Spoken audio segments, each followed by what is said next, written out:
and nothing changes for us. We're still 23 years ago. I'm making the same salary as I was then.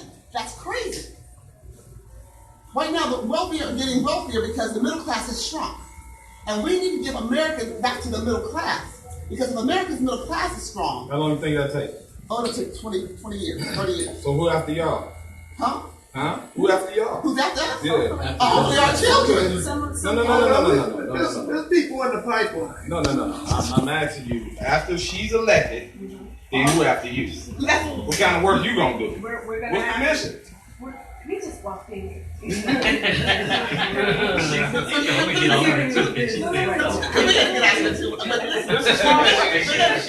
is, if we're going to do anything, there has to be a succession plan. There's nothing, the problem with most of us is there's no succession plan. And if we would quit hating on one another and start teaching one another, we would do better. Because I'm supposed to teach you what I know so that you can be better than me. But for some reason, we've got this bad situation where when I know something, I ain't gonna tell you. Because we have a competition that's really, really bad. So we need to stop competing with one another and lifting one another, quit hating on one another, and start having a succession plan so I can become like Ash. Okay. Well, how do you? But I can become like him. Then he's trying to step One back. of my successors. Is that right? Jeffrey. Okay. Trust me, I do agree with that, but like I said, we still. You shouldn't pay that one. It's still on the target, but it starts somewhere. You know what I'm saying? It has to start somewhere. So that's the reason why I'm loving what you're doing, and it's good. But at the same point, we have to continue to go ahead and redirect and change the narrative. We have to change the narrative as far as trying to grow our people. Like even the usage of the word hood, because we speaking of things. The people fail to realize is black people scared of black people. Yes. Oh yeah. So you know, so we scared of black people. How do we expect for white people to deal with it? So, you know, so how do we get back to the point where we want to really invest in each other as far as you know, as far as even time? Because there's any one of us in here that have a story about dealing with black people, and we had experience with white people, but we would give another white person a chance. See it all the time. But when we deal with a black person and have a bad experience with a black person, we want to alleviate ourselves from dealing with black people, period. So, you know what I'm saying, and that's all about, you know what I'm saying, things that we allow to continue to keep coming out of our mouth, because you can speak certain things that exist. And if you speak negativity, it's going to continue to grow. So you have to speak those things which you want it to be. So, you know what I'm saying, so as far as eliminating the word hood, there's no such thing as a hood when you got a front and backyard, period. Stop it. There's no hood. There's no such thing. Because if you think about it, if they uproot a residential area and take all the black people out of it and implant white people, what is it going to be? It ain't going to be not the hood. So you know what I'm saying? So you have to understand that the word hood is associated with us, with black people. When we say we ain't going to this Walmart over here because it's ghetto. And the word ghetto, we know the true definition ain't have nothing to do with black people. But guess what? We've made it about us. So we have to stop, and we have to get to that point where we dictate and start getting like-minded individuals and start investing in smaller, if it ain't the streets. Half of, you know what I'm saying, the street, 128, you take the street in the city and do One at a time. One at a time. Like-minded, young adults, individuals in the same narrative, you know what I'm saying, making that way to where they can buy a particular home and they can go ahead and invest in there and live in there. And do one house at a time. I mean, one street at a time. Because, you know what I'm saying, because trust me, you go down to these projects down here, you take all the black people out of there and put white people in there, it's going to be a gated community. Somebody tell me I'm lying. I love it. I think You absolutely. Tell me I'm lying. I want to So I'm introduce you saying guys this to because if y'all on the radio, speak for me, brother. Absolutely. Speak for me. Yeah, Brother, I like the way you stand. you doing just what I do anyway, because that's where I'm at. Look, I grew up in the hood, and I want to hold up the time. You your front backyard? Hey, now I got a front and backyard. Now I'm a different. I had a front yard, I had a backyard in the hood, but here it goes. What I'm saying, I grew up. Hey, I still get stopped driving down the street for nothing. Okay? It ain't gonna stop. Well, it's not going to stop until one thing. Ask yourself a question. Do Chinese, you see them out protesting and walking the street with signs? No, but they get their way every single election, because what they'll do is they'll get behind one or two of their people and make them perform, or else they remove them from the office they voted them into. That's how they do things. That's how most minorities do stuff. Hispanic community is really a very tight-knit community because they're very family-oriented.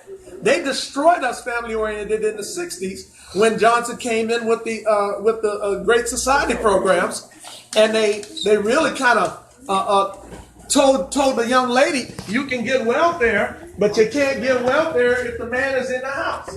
And guess what? They took that man out the house and they made absentee fathers of the black community as a culture in poor black communities. Not all, but in a whole lot of our communities till we're reproducing ourselves at an alarming rate.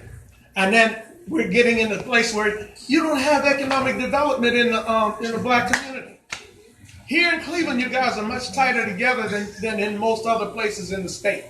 Okay, you have a more progressive group of blacks here. At one time, my father was also a Republican. The black Republicans here in Cleveland had a lot to say what happened downstate. Okay, and so that really got some good things going for you here with some of your other huge Democrat people here. But you had strong Democrats and strong Republicans, black, in this city. They have whittled that away now to where you don't have a whole lot of power going down. You can't name a powerful black person in D.C., even though they have a black caucus. Not one. But you can hear Harry Reid's name. You can hear Nancy Pelosi's name. You can hear who I think is the most prominent black man in America, Vernon Jordan's name. Vernon Jordan survives everybody. He makes money. That's when we have to start thinking. Like, we have to stop reacting so much till somebody said they're not this, they're not that. Listen, one last statement. Richard Nixon did not like black people. Richard Nixon was a black hater. Okay? But he became president of the United States, and guess what he did? He created the small business loan for black communities, the Black Business Loan Association. He put affirmative action in the federal government on steroids. He did a lot of things to enrich the black community at that time that caused a lot of black businesses to be able to grow. We're not told that ever. And did he do that? What did he do that for? Was that for the bank? Because he'd rather have you strong yourself than to have you out more or less going to the government all the time, asking for money to be thrown out at your community. We could do it ourselves. If our churches got together, they could stop this mess. And that's where I'm at with that, because I love the Lord, I'm saved, and I believe that the churches are supposed to be taking care of the poor people. I would not have a Cadillac, and I don't have one, but I wouldn't have one if I was a pastor and my people couldn't afford it. So it's one of those things that we have to start thinking differently than where we have been. Right. And this young lady represents that. And I hope that you guys can get behind her, and I hope that she is successful in November, because we need to win something for a change. Up top, nobody wins unless our voices, which we are speaking into the Republican side, our voices are speaking, okay? Unless we can do that, we have nothing. You have to get strength in all places that you can. Okay, thank you for that. I would like to introduce Ashley Bell. He is the Senior Strategic National Director of the African American Engagement. That's why I didn't know it. I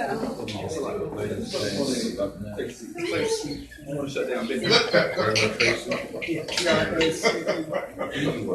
Look, first I want to say I appreciate James. Thank you for letting us be here today. Appreciate it. Everybody that's allowed us to come in today. It's been a really big opportunity for us. We're doing this across the country. I just came to bring lunch, so I hope y'all eat it. Don't, this lunch and drinks on us. This is paid for by the Republican National Committee.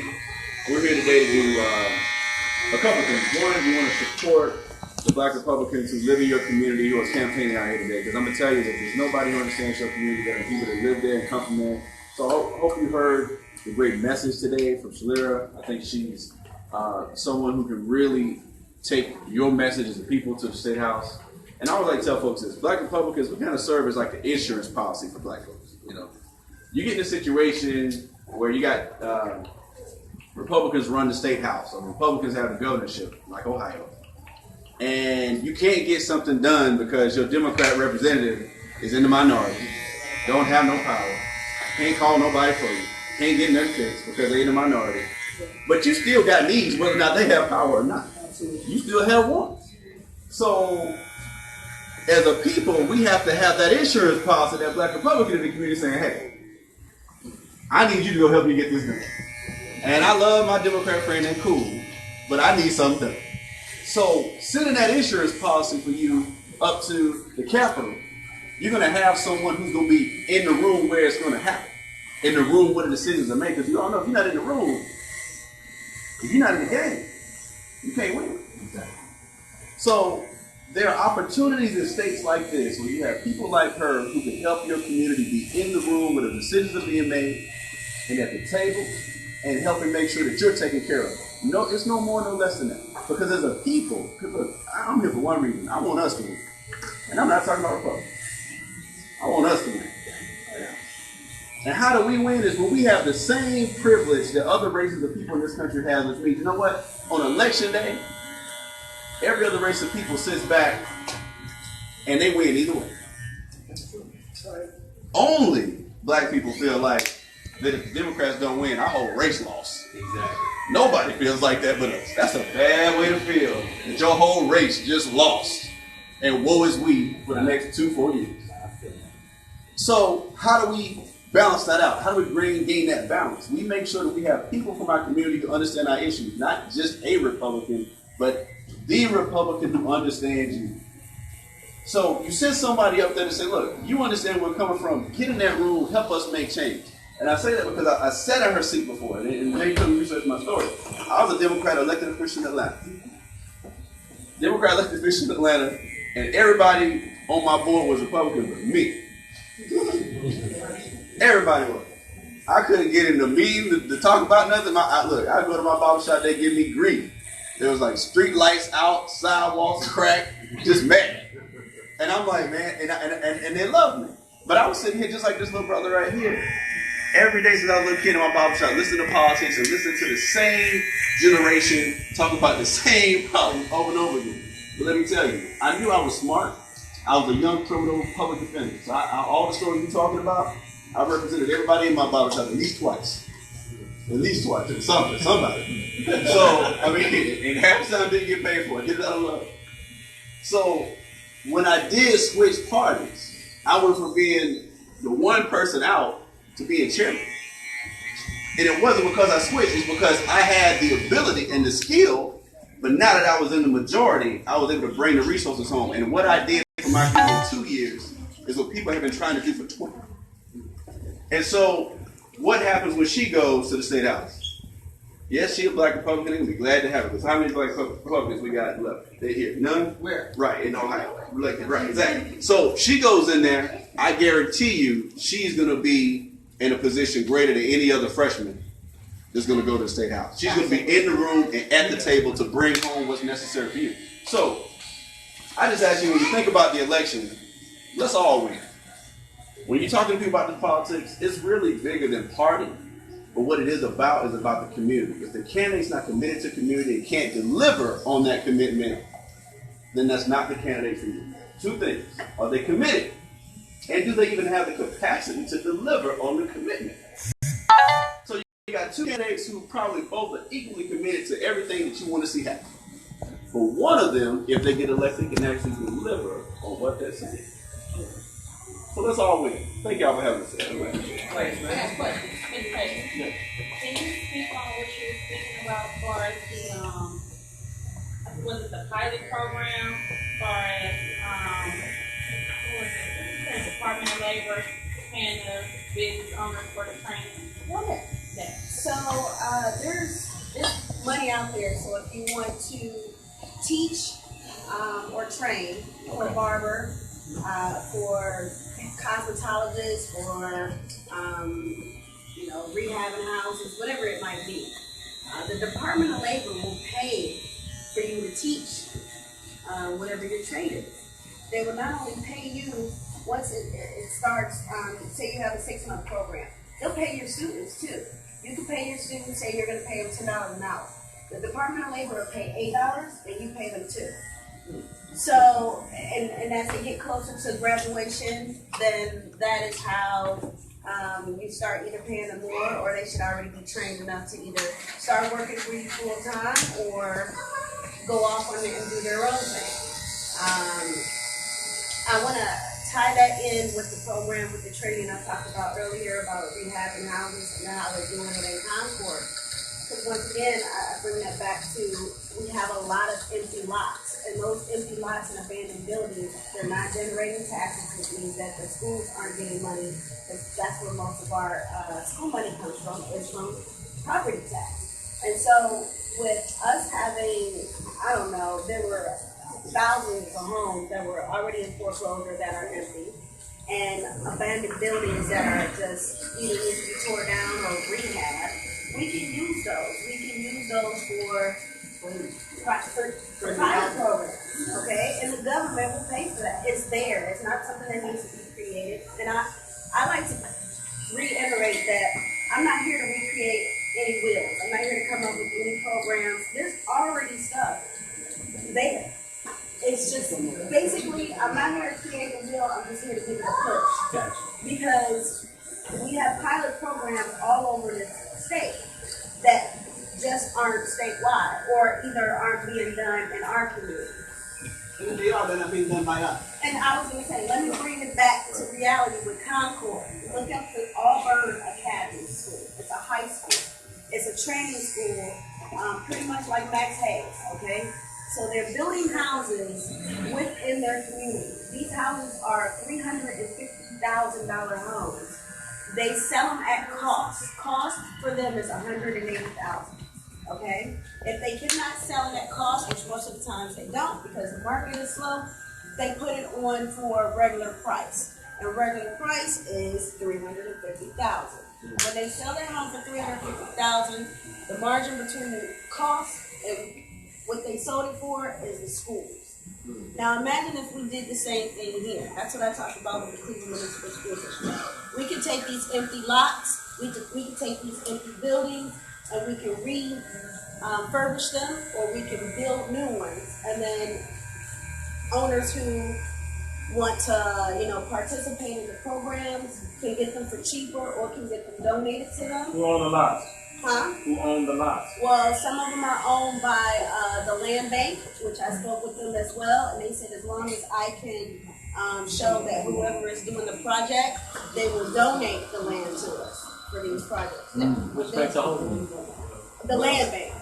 Yeah. So, and that's not all. Hold on, I got a small question. Some of them we might buy, some of them we might have to get donated to us, but they're so inexpensive that whatever we do, whatever we can sell the houses at cost, we can sell them at under $20,000, brand new houses, and make more homeowners.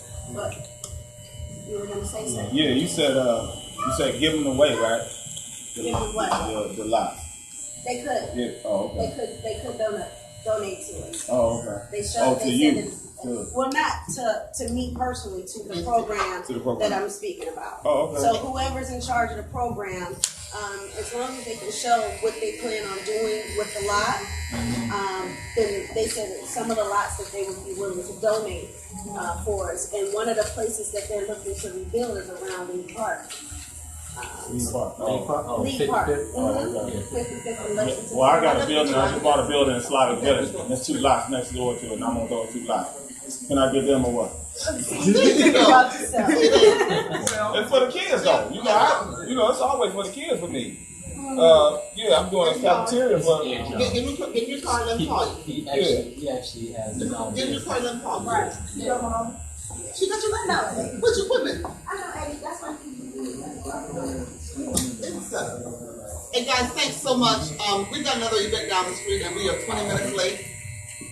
But we thank you so much. And I know Shalera will be back in here. I want to. Which one? Good? All right. Thank you so much.